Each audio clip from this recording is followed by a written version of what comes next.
Hello all welcome to make it happen. അപ്പോൾ 9ാം ക്ലാസ്സിലെ സ്ട്രക്ചർ ഓഫ് ആറ്റത്തിൻ്റെ പാർട്ട് 2 ക്ലാസ്സിലേക്ക് എല്ലാവർക്കും സ്വാഗതം. പാർട്ട് 1 കണ്ടതിന് ശേഷം മാത്രം ഈ ഒരു വീഡിയോ കാണാം കേട്ടോ.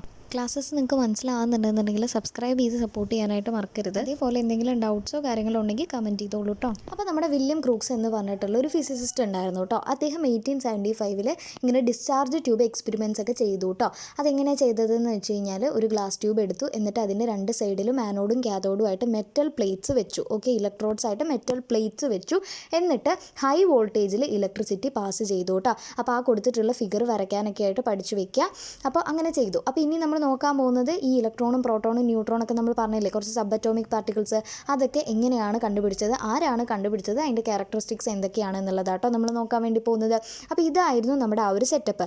പക്ഷേ എയർ എന്ന് പറയുന്നത് ഒരു ഇൻസുലേറ്റർ ആയതുകൊണ്ട് തന്നെ ഇലക്ട്രിസിറ്റി കടത്തി വിടില്ല. നോർമൽ പ്രഷറിൽ ഈ ഒരു ഗ്ലാസ് ട്യൂബിനകത്തേക്ക് ഇലക്ട്രിസിറ്റി കടത്തി വിടില്ല. പക്ഷേ ഈ സെറ്റപ്പ് അദ്ദേഹം ചെയ്ത് ഇത്തിരി നേരം കഴിഞ്ഞപ്പോൾ ആ ഗ്ലാസ് ട്യൂബിനകത്തുണ്ടായിരുന്ന ഓൾറെഡി ഉണ്ടായിരുന്ന ആ ഒരു എയർ ഇവാക്വേറ്റ് ചെയ്ത് പോയി. അതിനകത്തുണ്ടായിരുന്ന എയർ പോയപ്പോൾ ഇത്തിരി കഴിഞ്ഞപ്പോഴേക്കും ഈ ഇലക്ട്രിസിറ്റി ഹൈ വോൾട്ടേജിൽ നമ്മൾ കൊടുത്തിട്ടുണ്ടായിരുന്ന ആ ഒരു ഇലക്ട്രിസിറ്റി ഈ ഒരു ഗ്ലാസ് ട്യൂബിനുള്ളിലേക്ക് കയറി. ആൻഡ് ആ ഒരു പ്രോസസ്സിനെയാണ് നമ്മൾ ഇലക്ട്രിക് ഡിസ്ചാർജ് എന്ന് പറയുന്നത് കേട്ടോ. അപ്പോൾ നമ്മളൊരു പോസിറ്റീവ് ഇലക്ട്രോഡ് യൂസ് ചെയ്തതുകൊണ്ട് തന്നെ അവിടെ ആ ഒരു ഗ്ലാസ് വാളിൻ്റെ അവിടെയായിട്ട് നമുക്ക് എന്ത് കാണാൻ പറ്റി, ഒരു ലൈറ്റ് ഗ്രീൻ ഗ്ലോ കാണാൻ പറ്റിയിട്ട് അതെന്തായിരുന്നു, സിങ്ക് സൾഫൈഡ് ആ ഒരു ഗ്ലാസ് വാളിൽ കോട്ട് ചെയ്തതായിരുന്നു. ആ ഗ്ലോ വരാനുള്ള കാരണം എന്ന് വെച്ച് കഴിഞ്ഞാൽ നമ്മുടെ കാഥോഡിൽ നിന്നും എമിറ്റ് ചെയ്തിട്ടുള്ള റേസ് ആണ്. ആ റേസിനെ നമ്മൾ പറയുന്ന പേരാണ് കാഥോഡ് റേസ് കേട്ടോ. പിന്നെ ബാക്കിയുള്ള സയൻറ്റിസ്റ്റുകളൊക്കെ ഒരുപാട് എക്സ്പെരിമെൻറ്റ്സ് കാഥോഡ് റേസ് വെച്ചിട്ട് ചെയ്തു. എന്നിട്ട് അതിനെ പറ്റിയിട്ടുള്ള ഒത്തിരി ക്യാരക്ടറിസ്റ്റിക്സ് കണ്ടുപിടിക്കുകയും ചെയ്തു കേട്ടോ. ഒരു ബ്ലൂ ബോക്സ് വെറുതെ വായിച്ചു നോക്കാനുള്ളതാണ് കേട്ടോ, അത് എക്സാമിനൊന്നും ചോദിക്കില്ല. അപ്പോൾ ഇനി നമുക്ക് ഈ കാഥോഡ് റേസിൻ്റെ പ്രധാനമായിട്ടുള്ള ക്യാരക്ടറിസ്റ്റിക്സ് എന്തൊക്കെയാണെന്നുള്ളത് നോക്കാം. നോക്കിക്കേ, cathode rays cast shadows of ഒപ്പക് objects placed in its path indicates that the cathode raise travel in straight lines. അപ്പോൾ നിങ്ങൾ ഇത്രയും കഷ്ടപ്പെട്ട് ഇത് മൊത്തത്തിലൊന്നും നിങ്ങൾ പഠിക്കേണ്ട ആവശ്യമില്ല. ഇതിൽ നിന്ന് എന്ത് മനസ്സിലാക്കുക, കാഥോഡ് റേസ് സ്ട്രെയിറ്റ് ലൈൻസിൽ മാത്രമാണ് ട്രാവൽ ചെയ്യുന്നത് എന്നുള്ളതാണ്.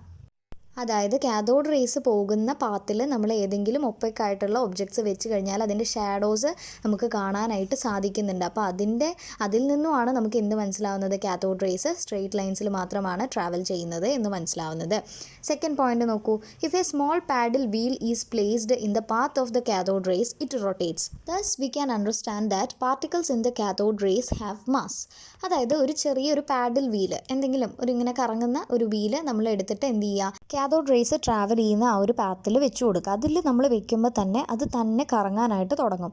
അപ്പോൾ അതിൽ നിന്ന് നമുക്ക് മനസ്സിലാക്കാം കാഥോഡ് റേസിന് എന്തുണ്ട്, മാസ് ഉണ്ട് എന്നുള്ളത് മനസ്സിലാക്കാം. ഇതൊക്കെ ക്യാരക്ടറിസ്റ്റിക്സ് ആണ്, ഇതൊക്കെ എന്തായാലും പഠിക്കണം കേട്ടോ. When an electric field is applied on both side of rays they are found to be attracted towards the positive side. അതായത് നോക്കിക്കേ, ഫിഗർ 1.4 ആ ഒരു ഗ്ലാസ് ട്യൂബിൻ്റെ മുകളിലും താഴെയായിട്ടും നമ്മൾ എന്ത് കൊടുത്തിട്ടുണ്ട്, ഇലക്ട്രിക് ഫീൽഡ് കൊടുത്തിട്ടുണ്ട്. അപ്പോൾ നോക്കൂ, ഒരു സൈഡിൽ നെഗറ്റീവും ഒരു സൈഡിൽ പോസിറ്റീവും ആണ് കൊടുത്തിട്ടുള്ളത്. പക്ഷേ എന്താണ്, ഏത് സൈഡിലേക്കാണ് കാഥോഡ് റേസ് പോകുന്നത്, പോസിറ്റീവ് സൈഡിലേക്കാണല്ലേ പോകുന്നത്. അതായത് അത് അട്രാക്ട് ചെയ്യുന്നുണ്ട് എന്നുള്ളതാണ്. അപ്പോൾ നമ്മുടെ മൂന്നാമത്തെ ക്യാരക്ടറിസ്റ്റിക്സ് കിട്ടി. എന്താണ്, ഇതിൽ നിന്ന് നമുക്ക് മനസ്സിലാക്കാം കാഥോഡ് റേസിന് നെഗറ്റീവ് ചാർജാണ് ഉള്ളത് എന്ന് കേട്ടോ.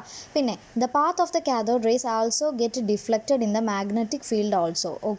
അപ്പോൾ മാഗ്നറ്റിക് ഫീൽഡ്, ഇപ്പോൾ ഇലക്ട്രിക് ഫീൽഡ് അല്ലേ കൊടുത്തതിന് വരെ മാഗ്നറ്റിക് ഫീൽഡ് കൊടുത്തു കഴിഞ്ഞാൽ അതിൻ്റെ പാത്തിലും ഒരു വ്യത്യാസം വരും, പാത്തും ഒന്ന് ഡിഫ്ലക്റ്റ് ചെയ്യും എന്നുള്ളതാണ്. ഒരു കാര്യം കൂടി കണ്ടുപിടിച്ചു, എന്താണ്, കാഥോഡ് റേസിൻ്റെ പ്രോപ്പർട്ടീസ്. ഇപ്പം നമ്മൾ കുറച്ച് പ്രോപ്പർട്ടീസ് ഉണ്ട് എന്നുള്ളത് പറഞ്ഞില്ലേ, അത് ഒരിക്കലും ചേഞ്ച് ആവത്തില്ല. അതായത് നമ്മളിപ്പം ഈ ഒരു ഡിസ്ചാർജ് ട്യൂബിൻ്റെ ഉള്ളിലെടുത്തിട്ടുള്ള, നമ്മളിപ്പോൾ ഒരു ഡിസ്ചാർജ് ട്യൂബ് എക്സ്പെരിമെൻ്റ് ആണല്ലോ നമ്മുടെ വില്യം ക്രൂക്സ് ചെയ്തത്. അതിനകത്തുള്ള ഗ്യാസ് നമ്മൾ മാറ്റിയാലും ഗ്യാസ് വേറെ ഏതെങ്കിലും വെച്ചാലും, അല്ലെങ്കിൽ നമ്മൾ ഇലക്ട്രോഡായിട്ട് രണ്ട് മെറ്റൽ പ്ലേറ്റ്സാണ് വെച്ചതെന്നുള്ളത് പറഞ്ഞു, അത് മാറ്റിയാലും ഒന്നും ഈ ഒരു പ്രോപ്പർട്ടീസിന് മാറ്റം വരുന്നില്ല. അതായത് ഇതിൽ നിന്ന് നമുക്ക് എന്ത് മനസ്സിലാക്കാം, ഈ ഒരു കാഥോഡ് റേസിൻ്റെ പാർട്ടിക്കിൾസ് എല്ലാം എല്ലാ സബ്സ്റ്റൻസിലും പ്രസൻ്റ് ആണ്, എല്ലാത്തിലും ഇതുണ്ടാവും.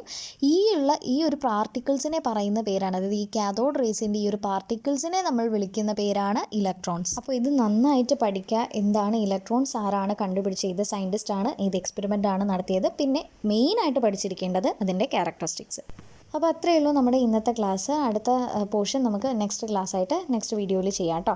അപ്പോൾ എല്ലാവർക്കും മനസ്സിലാവുന്നുണ്ട് എന്നുള്ളതാണ് വിശ്വസിക്കുന്നത്. അപ്പോൾ നിങ്ങൾ ക്ലാസ് കാണുമ്പോൾ വെറുതെ ഇത് കാണാതെ നിങ്ങൾക്ക് എന്തെങ്കിലും മനസ്സിലാവുന്നുണ്ട്, നിങ്ങൾക്ക് ക്ലാസ് ഇഷ്ടപ്പെടുന്നുണ്ട് എന്നുണ്ടെങ്കിൽ കമൻറ്റ് ബോക്സിൽ ഒന്ന് കമൻറ്റ് ഇട്ടിട്ട് അതെന്നെ ഒന്ന് അറിയിക്കുക.